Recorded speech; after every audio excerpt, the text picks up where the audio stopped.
تحديد أنواع الاستجابات المناعية النوعية. On s'est arrêté l'autre fois dans la détermination des types d'immunité adaptative, c'est-à-dire l'immunité cellulaire et l'immunité humorale, المناعة الخلوية والمناعة الخلطية. إذا سنبدأ في هذه الفقرة بالمناعة الخلوية. المناعة الخلوية سنستخرج المميزات ديالها من هذه التجربة. إذا عندنا واحد الفار إكس تم حقنه بفيروس LCM. إذا فيروس LCM اللي هو فيروس التهاب السحايا، سي واحد الفيروس اللي لينا الالتهاب على مستوى الأغشية المحيطة بالدماغ اللي كيتسمى بالسحايا مننجيت.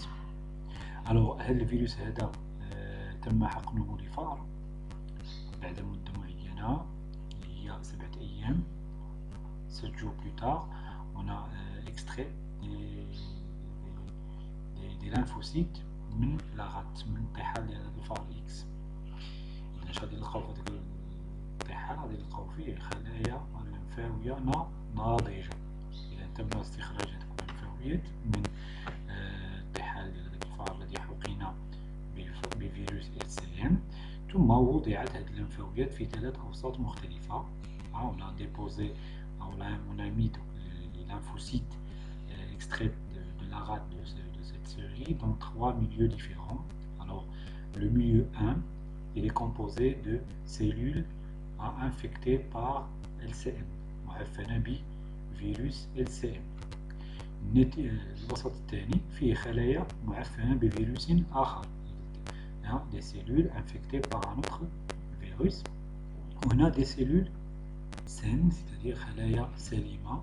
وعندكم هادو اللي بالأصفر اللي هما الليمفاويات التي تم استخلاصها ثم وضعت في هذا الوسط. إذا النتائج التي تم الحصول عليها، إذا بالنسبة للوسط الأول الذي يحتوي على خلايا معفنة ب LCM، النتيجة تم تدمير الخلايا.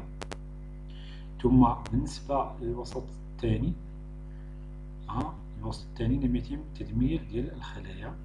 الوسط الثالث أيضا لم يتم تدمير الخلايا. إذا كيف تفسر هذه النتائج؟ إذا نفسر comment on peut expliquer ces résultats. On explique le premier résultat, c'est-à-dire la destruction des cellules infectées, تدمير الخلايا المعفنة, s'explique par que les lymphocytes a pu reconnaître les cellules infectées. نفسر هذا بأنها تعرفت على هذه الخلايا المعفنة.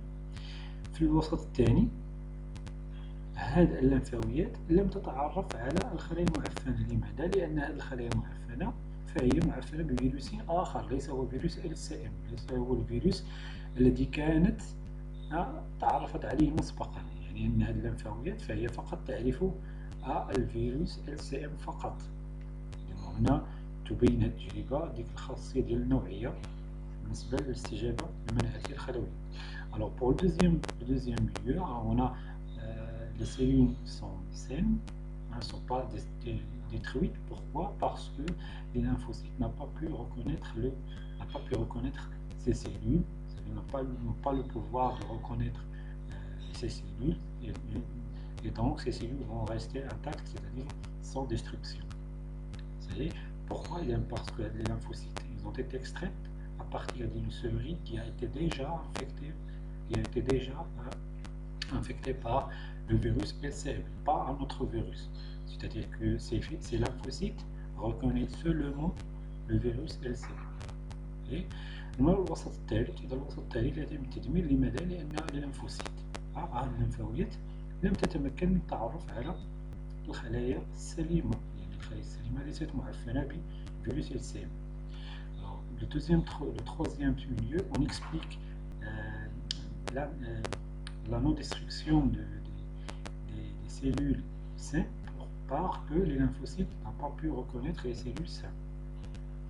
Donc d'après ces انطلاقا من التجارب يتبين بأن التعرف من بين المرحلة الأساسية في الاستجابة المناعية الخلوية. يعني عندما تتمكن الليمفاويات من التعرف فإنها ستهاجم وتقضي على ذلك المولد المضاد.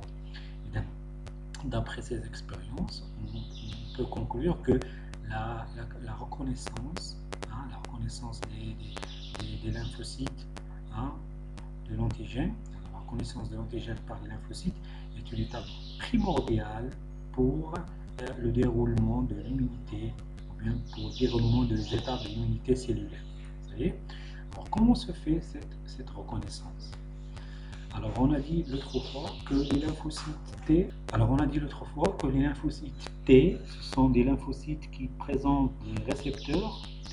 إذا قلنا سابقا بأن الليمفاويات T فهي تحمل مستقبل T الذي بواسطته تتمكن من التعرف على المولد المضاد. إذا هذه الليمفاويات T الناضجة قلنا بأنها لا بد لها، وهي ليمفاويات لديها الكفاية المناعية التي تتجلى في التعرف على السيماش وعدم التعرف على البيبتيد الذاتي. إذن الليمفاويات عندما تتعرف في نفس الوقت على السيماش وعلى البيبتيد فهنا الليمفاويات يتم تنشيطها، وبالتالي فإنها ستقوم بدورها اللي هو الهجوم وبالتالي القضاء على الخلايا. إذن وبالتالي فالليمفاويات T لكي تهاجم أو لكي تقوم باستجابة مناعية خلوية يجب أن تتعرف على السيماش وتتعرف على ما يعرضه السيماش. إذن في هذه الحالة علاش حدث التدمير؟ لأن الليمفاويات T التي وضعنا تعرفت على السيماش وتعرفت على البيبتيد ديال ذاك الفيروس LCM الذي تم عرضه بواسطة السيماش في هذه الخلايا المعفنة، وبالتالي فهنا الليمفاويات تمكنت من التعرف وبالتالي الهجوم والقضاء على الخلايا المعفنة. Alors on a dit que les lymphocytes, ce sont les lymphocytes T, ce sont des lymphocytes qui représentent dans leur membrane cytoplasmique des récepteurs T. Ce récepteur, à partir de ce récepteur, les lymphocytes T reconnaissent les cellules infectées et les cellules saines. Comment se fait cette reconnaissance?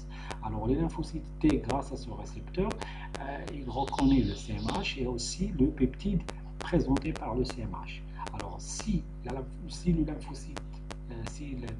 lymphocyte T reconnaît à la fois le CMH et le peptide représenté par le CMH, alors cette fois-ci le lymphocyte il va être activé, donc il va attaquer la cellule et ainsi détruire la cellule infectée. وبالتالي هنا كنهضروا على واحد لا نوسيون اللي هي لا دوبل ريكونيسونس، التعرف المزدوج. ما هو التعرف المزدوج؟ إذن هو المرحلة التي من خلالها سيتم الديكلونشمون، سيتم تحفيز الاستجابة المناعية وحدوث الاستجابة المناعية. إذن هذا التعرف المزدوج يتجلى في أن الليمفاويات T في الاستجابة المناعية الخلوية عند مهاجمتها لا بد لها أن تتعرف على السيماش وفي نفس الوقت تتعرف على ما يعرضه السيماش. إذا لماذا لم يتم تدمير الخلايا العادية هنا؟ لماذا؟ لأن الليمفاويات T تتعرف على السيماش ولكن لا تتعرف على البيبتيد الغير البيبتيد السليم، البيبتيد الذاتي لا تتعرف عليه. إذا عادة فإن الليمفاويات ديالك أنت تعرف السيماش ديالك أنت ولا تعرف البيبتيد الذاتي ديالك أنت، حيت إذا بدات تتعرف عليهم بجوج، يعني كنهضروا على التعرف المزدوج، إذا في هذه الحالة فإن الليمفاويات ستهاجم الخلايا وتقضي عليها. صحيح؟ إذا هنا نتحدث عن واحد المفهوم كيتسمى مفهوم التعرف المزدوج بين الخاصيات ديال الليمفاويات T. وأي ليمفاويات بالضبط؟ الليمفاويات التيويت. الليمفاويات التيويت هي الليمفاويات التي يتم تجنيدها في الاستجابة المناعية الخلوية، حيث هذه الليمفاويات T بواسطة مستقبلها T تتعرف في نفس الوقت على السيماش وعلى البيبتيد المعروض من طرف السيماش، فيتم تحفيزها وتنشيطها للقيام بالهجوم والقضاء على الخلايا المعفنة. Alors les lymphocytes, la réponse cellulaire, c'est une réponse dans laquelle interviennent les cellules, les lymphocytes T8. Ces lymphocytes T8, leur activation se fait par la double reconnaissance, c'est-à-dire lorsqu'il reconnaît à la fois le CMH et le peptide représenté par le CMH. Cette fois-ci. Alors, il va être activé. On va voir comment il va être activé. Et il va attaquer la cellule infectée pour la détruire. Ça y est. Alors, on va passer à les étapes. مراحل. المراحل ديال الاستجابة الخلوية هي 3 مراحل. إذا كاين la phase d'induction, la phase d'amplification et la phase effectrice. إذا طور الحد، طور التدخين، وطور التنفيذ. إذا dans la phase d'induction يعني la phase مرحلة الحد. alors طور الحد، إذا طور الحد يكون فيه جوج ديال المراحل. كاين مرحلة التعرف ومرحلة الالتقاء اليومي. أهم مرحلة فهمها هي المرحلة ديال الحد. la plus importante phase dans les phases de la réponse immunitaire cellulaire. Alors qu'est-ce qui arrive lorsque un antigène عندما يكون مولد مضاد، يعني يقدر يكون بكتيريا يقدر يكون فيروس، إذا دخل الجسم ديالنا كيفاش نتعرفوا على هذاك المولد المضاد، يعني هذيك البكتيريا ولا هذاك الفيروس. إذا تتدخل قلنا أولا الاستجابة الالتهابية بتدخل البلعميات. هذوك البلعميات يبتلعوا هذاك المولد المضاد. إذا لم يتمكنوا من القضاء عليه، إذا هنا سنقوم بعرض هذاك المولد المضاد إلى ماذا؟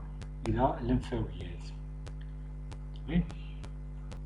إذا خلال مرحلة التعرف ماذا يحدث؟ إذا البلعميات قلنا ستعرض ذلك المولد المضاد.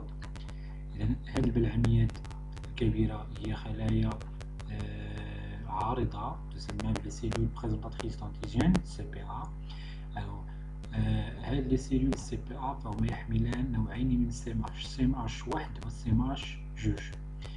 إذا هذه البلعمية ستقوم بعرض عينة من ذلك المولد المضاد بواسطة CMH1 وكذلك عينة بواسطة CMH2.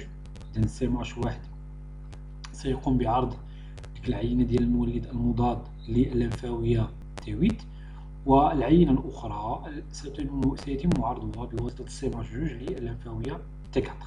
وبالتالي فإن هذه البلعمية c'est-à-dire les cellules CPA, ils vont présenter l'antigène par deux CMH, le CMH1 et le CMH2. Alors, اللمفاوية T8 فهي لمفاويات تحمل مستقبل T يقرأ فقط ما يعرض على مستوى CMH1. واللمفاوية T4 فهي تحمل مستقبل T يقرأ ما يعرض من طرف CMH2. بالتالي فكل لمفاوية تتمكن من قراءة المولد المضاد التي يتم عرضه بالCMH2 معا. إذا ماذا يحدث بعد العرض؟ إذا كيجيو هاد اللمفاويات ماشي وحدة، كيكونوا بزاف. تيكونوا اللمفاويات تيويت اللي تيكون عندها المستقبل تيجي مكمل بالنسبة للبيبتيد، فإنه يتم انتقاؤها. واللمفاويات T4 التي تحمل الريسبتور تحمل المستقبل T الذي يتلائم مع البيبتيد المعروض من طرف CMH2، فإنه أيضا يتم انتقاؤها. وهنا نتحدث عن ما يسمى بالانتقاء اللومي. يعني qu'est-ce qui arrive dans la phase de l'induction?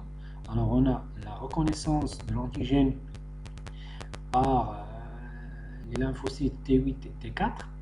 Alors les cellules présentatrices d'antigènes, c'est-à-dire les macrophages, elles vont présenter l'antigène par le CMH1 pour le T8 et elles vont présenter l'antigène ou bien l'antigène par le CMH2 pour les lymphocytes T4. Alors, dans la ganglion lymphatique, on va trouver plusieurs lymphocytes T8 et T4. Alors, parmi ces lymphocytes, une de ces lymphocytes, il va présenter dans sa membrane cytoplasmique le récepteur qui va être compatible avec le peptide présenté par le CMH. Alors, quel que soit le cas, c'est-à-dire on va cribler ou bien sélectionner les lymphocytes T8 qui ont le récepteur T qui est compatible au peptide présenté, et en même temps on va avoir une sélection des lymphocytes T4 qui ont le récepteur T compatible avec le peptide présenté, et donc dans ce cas on va voir ce qu'on appelle la sélection clonale des lymphocytes, c'est-à-dire غادي نقوموا بعزل الليمفاويات اللي تكون عندها داك المستقبل T يتلائم مع المولد المضاد الذي حفز لنا الاستجابة المناعية. إذا بعد هذا الانتقال ماذا يحدث؟ عند الليمفاويات T4 والليمفاويات T8 التي تم انتقاؤها من بين مجموعة الليمفاويات المتواجدة على مستوى الغدة الليمفاوية مثلا، فهذه الليمفاويات التي يتم انتقاؤها يتم بعد ذلك تنشيطها بواسطة عناصر كيميائية. هذه العناصر الكيميائية يتم إفرازها من طرف البلعميات، وهذه العناصر الكيميائية هي عبارة عن مواد تواصل بين الخلايا المناعية. هذه المواد كتسمى الانترلوكين.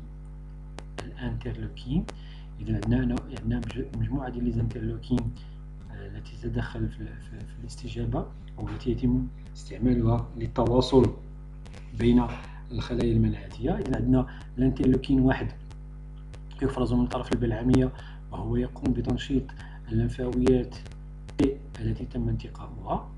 إذا بعد التنشيط بواسطة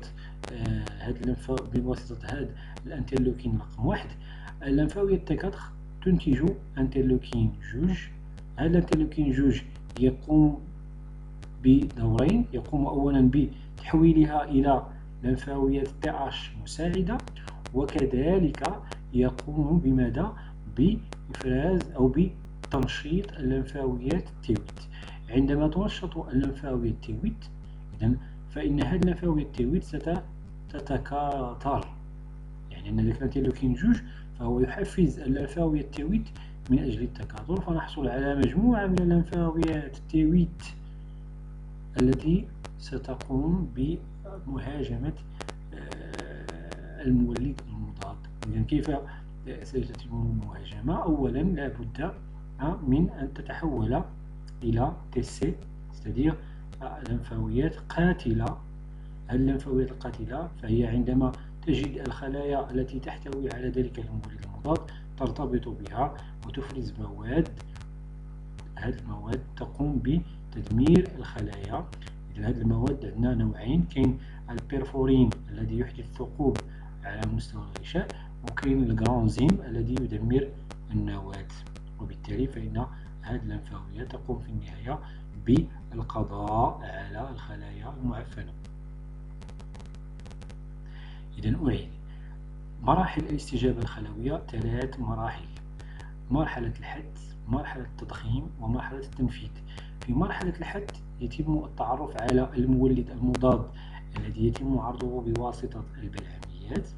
إذا هذا المولد المضاد يتم عرض عينة منه بواسطة CMH1 للليمفاويات T8، وعينة أخرى بواسطة CMH2 للليمفاويات T4. إذا على مستوى تلك العقدة الليمفاوية هناك مجموعة من الليمفاويات T8 و T4 لا نعلم أي ليمفاوية ستتمكن من التعرف. إذا سيتم تثبيت أو التعرف فقط، أو ستدخل فقط للتعرف على ذلك المولد المضاد الليمفاويات التي تحمل مستقبل T يتلائم مع البيبتيد المعروض، يعني كيجي الشكل ديالو مناسب مع الشكل ديال البيبتيد المعروض، هي يتلائم. إذا عندما يحدث هذا فإننا نتحدث عن الانتقاء اللمي، يعني أثناء التعرف في التعرف يحدث انتقاء لمي، يعني أنه يتم عزل الليمفاويات التي لديها مستقبل T يتلائم مع البيبتيد المعروض. إذا يتم في عزل في نفس الوقت ليمفاويتين، ليمفاوية T4 لها مستقبل T يتلائم مع المولد المضاد، وليمفاوية T8 هي عندها المستقبل T يتلائم مع نفس المولد المضاد، وبالتالي فهنا يتم تحفيز تدخل نوعين من الليمفاويات في الاستجابة الخلوية T4 و T8. إذا بعد ذلك ماذا يحدث؟ عندما تعرف البلعمية بأنها تمكنت من انتقاء اللمفاويات التي تتعرف على المولد المضاد، فإن هذه البلعمية تفرز مواد. هذه المواد ستقوم بتنشيط هذه اللمفاويات لكي تستمر الاستجابة. إذا تفرز البلعميات الكبيرة أولا الانترلوكين 1. إذا قلنا شنو هما الانترلوكين؟ هما ما يسمى بالوسائط المناعتية، وهي عبارة عن مواد تتواصل بها الخلايا المناعتية أثناء الاستجابة المناعتية. يعني عندنا الانترلوكين 1 يفرز من طرف البلعميات، ينشط في نفس الوقت تي 8 و تي 4. التي 4 عندما تنشط فهي تفرز انترلوكين 2. هذا الانترلوكين 2 سيقوم بتحويلها، عندما تفرزه يؤثر عليها ويحولها إلى لمفاويات تي اش مساعدة تي اش. إذا هذا تي اش تفرز أيضا الانترلوكين 2 الذي سيقوم بتنشيط تي 8. عندما نحصل على تي 8 منشطة فإننا سندخل في المرحلة الثانية اللي هي مرحلة التضخيم. في مرحلة التضخيم ماذا يحدث؟ هذه التي 8 المنشطة ستتكاثر وتحدث عن ما يسمى التوسع اللمي، l'amplification. التوسع اللمي نحصل على مجموعة ديال اللمفاويات تي 8. هذه اللمفاويات تي 8 سيحدث لها التفريق، لا ديفيرونسياسيون. إذا في هذه ديفيرونسياسيون كيس كي ياريف في لا ديفيرونسياسيون؟ هذه اللمفاويات تي 8 في هذا التفريق، هذه اللمفاويات تي 8 التي تم الحصول عليها بعد التكاثر ستتحول إلى تي سي قاتلة. هذه التي سي القاتلة تخرج من العقدة اللمفاوية وتحرر في الدم، وإذا تنتقل في الدم عندما تجد المولد المضاد أو عندما تجد تلك الخلية المعفنة بالمولد المضاد فإنها ترتبط بها لأنها تحمل ذلك المستقبل الذي يتعرف على البيبتيد ديال المولد المضاد. فعندما ترتبط بها هنا تبدأ عملية التدمير، بحيث تفرز هذه اللمفاويات تي سي القاتلة تفرز نوعين من المواد، الجرانزيم والبيرفورين. إذا البيرفورين هو مادة تقوم ب هنا واحد سميتو. إذا البيرفورين فهو يفرز من طرف اللمفاويات تي سي بعد تثبيتها على الخلية المعفنة، يحدث ثقوب على مستوى الخلية أو على مستوى غشاء الخلية المعفنة. تلك الثقوب فهي تساهم في تدمير الخلية المعفنة. في نفس الوقت هذه التي سي تفرز مادة أخرى اللي هي الجرانزيم. هذا الجرانزيم سيقوم بتدمير النواة، وبالتالي فإننا نحصل على تدمير خلوي للخلية المعفنة ونقوم بالقضاء على المولد المضاد لتنجح بذلك الاستجابة المناعتية الخلوية. إذا أعيد بالفرنسية. إذا la réponse immunitaire cellulaire, c'est une réponse qui se déroule en 3 étapes: la phase d'induction, la phase d'amplification et la phase effectrice. Alors pour la phase d'induction, on a ce qu'on appelle la reconnaissance de l'antigène. Alors la reconnaissance de l'antigène se fait après la présentation du macrophage de l'antigène via le CMH1 et le CMH2. Alors le CMH1 il va présenter l'antigène des lymphocytes T8 et le CMH2 il va présenter l'antigène au CMH4, enfin au T4. Alors dans la ganglion lymphatique on a plusieurs lymphocytes. Alors parmi ces lymphocytes il y a une lymphocyte parmi ces lymphocytes qui a le récepteur qui va être compatible avec la forme de l'antigène présenté par le CMH. Alors quel que soit le type de T8 ou bien T4. Alors, dans ce cas, on va sélectionner les T8 ou bien les T4 parmi le groupe qui existe dans le ganglion. Alors on parle de ce qu'on appelle la sélection clonale, c'est-à-dire on a sélectionné les lymphocytes qui ont le récepteur qui est en compatibilité avec le peptide présenté par le CMH, soit le CMH1 pour les lymphocytes T8 et le CMH2 pour les lymphocytes T4.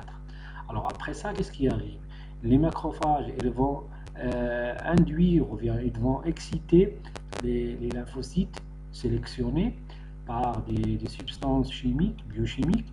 Alors ces substances sont ce qu'on appelle les interleukines. Alors les interleukines, les interleukines, ce sont des molécules qui s'utilisent pour la communication entre les cellules lymphatiques ou bien les lymphocytes durant la réponse immunitaire. Alors, qu'est-ce qui arrive? Les macrophages, après la fixation des lymphocytes T8 et T4 spécifiques, alors il va sécréter de l'interleukine 1. Cette interleukine 1, il va exciter ou bien il va activer T4. T4, lorsqu'il va être activé, il va se transformer en TH. Cette TH, il va produire un autre interleukine, c'est-à-dire l'interleukine 2. Cette interleukine 2, il va induire ou bien il va activer T8. Alors lorsque T8 est activé, dans ce cas, on passe à la deuxième étape, c'est l'étape de l'amplification. Alors le nom indique qu'est-ce qui arrive dans cette étape. Alors T8 activé, ou bien T8 activé, qu'est-ce qui arrive? T8 activé, il va se multiplier pour avoir un grand nombre de T8 actives. Ces T8 actives, elles vont après se différencier en TC, c'est-à-dire vont se transformer en un autre type de cellules qu'on appelle les TC, c'est-à-dire les cellules, les lymphocytes T cytotoxiques. C signifie cytotoxique, يعني مدمرة. Les cellules cytotoxiques, lorsqu'ils se forment après la différenciation des T8 après leur multiplication, alors ces TC vont être libérés dans le sang et vont chercher les cellules qui contiennent l'antigène et ils se fixent.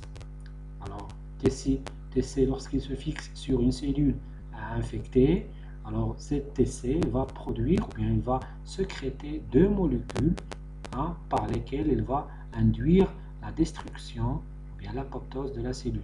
Alors qu'est-ce qui arrive? La cellule TC, premièrement, il va sécréter la perforine.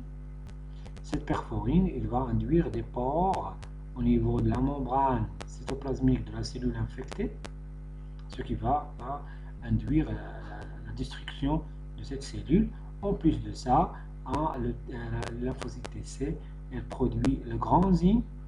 C'est une substance, c'est un enzyme qui va induire la destruction du noyau, et ainsi on va avoir une destruction totale de la cellule et ainsi l'élimination de l'antigène dans le corps et la réussite de la réponse immunitaire cellulaire. Alors j'arrête pour cette partie, j'attends votre question. نحبس في الحالة وغنتسنى الأسئلة ديالكم لأن هادشي فيه بزاف ديال المعارف اللي خصو يتعاود يتفهم ومن بعد نتناقشو.